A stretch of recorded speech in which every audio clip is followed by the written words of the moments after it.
Assalamualaikum warahmatullahi wabarakatuh. Misteri Ainul Hayat dan kisah perjalanan mencari mata air keabadian. Dalam sejarah Islam, Ainul Hayat merupakan mata air kehidupan yang berkaitan dengan kisah Nabi Khidir alaihi salam. Sudah dikenal oleh banyak ulama terdahulu bahwasanya penyebab Nabi Khidir dipanjangkan umurnya adalah karena meminum air Ainul Hayat. Berdasarkan beberapa ahli tafsir, Ainul Hayat merupakan air kehidupan yang bisa memperpanjang usia manusia.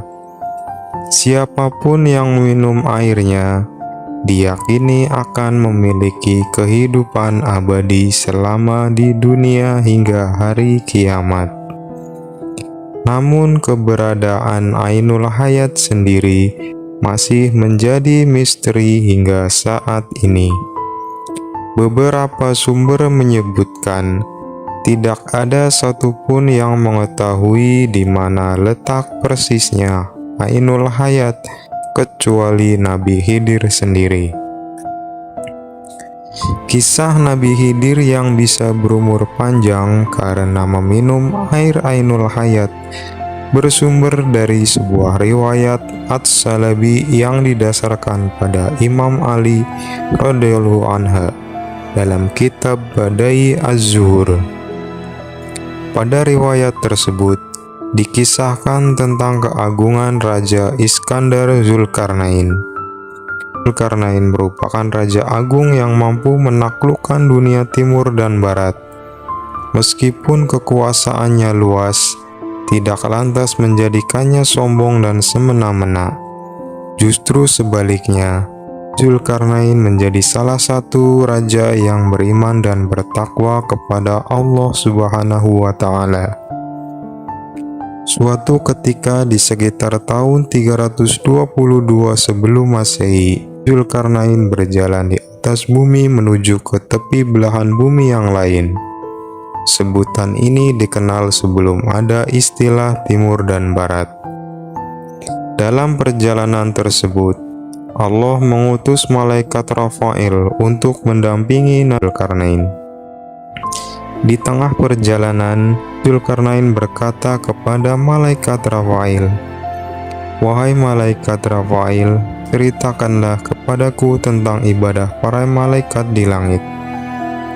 Malaikat Rafail kemudian menjawab, "Ibadah para malaikat di langit diantaranya ada yang berdiri tidak mengangkat kepalanya selama-lamanya. Ada yang sujud tidak mengangkat kepala selama-lamanya. Dan ada pula yang ruku tidak mengangkat kepala selama-lamanya." Mendengar jawaban malaikat Rafail tersebut, Zulkarnain termenung. Di benaknya muncul keinginan untuk melakukan ibadah yang sama seperti halnya malaikat. Zulkarnain memang diketahui sebagai raja yang senang melakukan ibadah kepada Allah.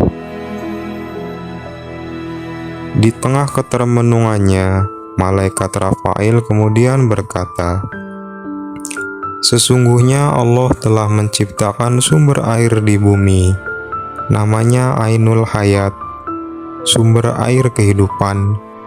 Barang siapa meminumnya seteguk, maka tidak akan mati sampai hari kiamat, atau sehingga ia memohon kepada Allah agar dimatikan." Zulkarnain menjadi penasaran dan bertanya lagi kepada malaikat Rafail, "Apakah kau tahu di mana tempat Ainul Hayat itu?" Malaikat Rafail pun menjawab bahwa sesungguhnya Ainul Hayat itu berada di bumi yang gelap. Setelah mendengar penjelasan malaikat Rafail tentang Ainul Hayat, maka Zulkarnain segera mengumpulkan para alim ulama dan bertanya kepada mereka tentang Ainul Hayat. Tetapi mereka menjawab, "Kami tidak tahu kabarnya." Namun, ada seorang alim di antara mereka yang menjawab, "Sesungguhnya aku pernah membaca di dalam wasiat Nabi Adam. Ia berkata bahwa sesungguhnya Allah meletakkan Ainul Hayat di bumi yang gelap." Ketika Dzulkarnain bertanya di mana tempat bumi yang gelap itu, orang alim itu pun menjawab lagi, "Di tempat keluarnya matahari." Menurut beberapa penafsiran, orang alim yang disebut tersebut adalah Nabi Khidir yang ikut dikumpulkan Dzulkarnain bersama orang-orang alim lainnya. Nabi Khidir kemudian menjadi salah satu seorang yang diajak Dzulkarnain dalam ekspedisinya mencari sumber mata air Ainul Hayat tersebut. Nabi Khidir pun diketahui menjadi salah satu yang memimpin pasukan. Mengutip Janibal Ma'rifat oleh Dafiq Rahman 2019-44, mereka menempuh perjalanan jauh untuk mencari Ainul Hayat hingga menjumpai tempat keluarnya matahari tepat pada arah kiblat.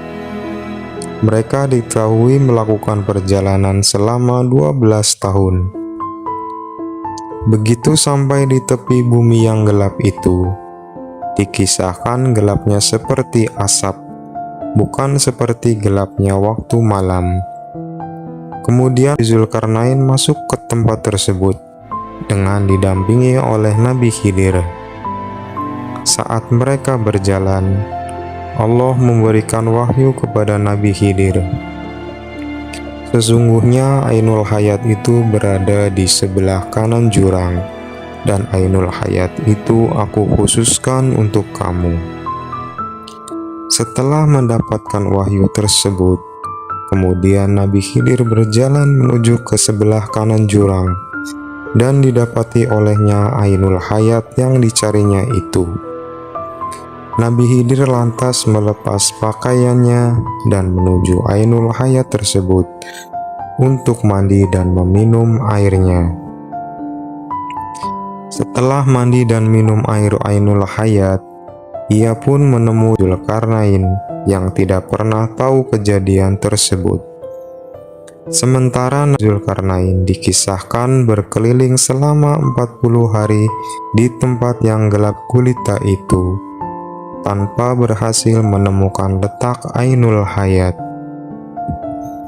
Sejumlah ahli tafsir menyebutkan, berkat Ainul Hayat tersebut, Nabi Khidir diketahui masih hidup dan keberadaannya masih ada di bumi hingga saat ini. Kisah perjalanan mencari Ainul Hayat tersebut juga ditafsirkan dalam kitab Al-Futuhat Al-Ilahiyah. Namun kisah ini juga memiliki beberapa penafsiran yang berbeda. Dalam tafsir An-Nasafi disebutkan Dzulkarnain pada mulanya mengetahui tentang Ainul Hayat dari kitab-kitab terdahulu bahwa salah seorang putra Sam pernah minum dari Ainul Hayat, lalu dia hidup abadi hingga hari kiamat. Penafsiran itu berbeda dengan tafsir mengenai Nabi Dzulkarnain yang mengetahui tentang Ainul Hayat dari malaikat Rafail dan Nabi Khidir. Pada dasarnya tidak ada hadis yang sahih perihal kepergian Dzulkarnain dan Nabi Khidir dalam mencari Ainul Hayat. Kisah ini juga dituturkan dalam Israiliyat, yaitu cerita-cerita yang kerap kali dibawa oleh orang-orang Yahudi yang masuk Islam. Meskipun demikian, sebagian ulama berpendapat bahwa Ainul Hayat itu memang ada dan Nabi Khidir masih hidup hingga kini.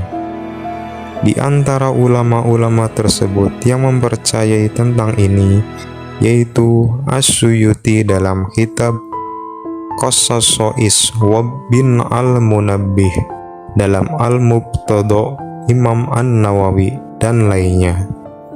Wallahu a'lam bishawab. Wassalamualaikum warahmatullahi wabarakatuh.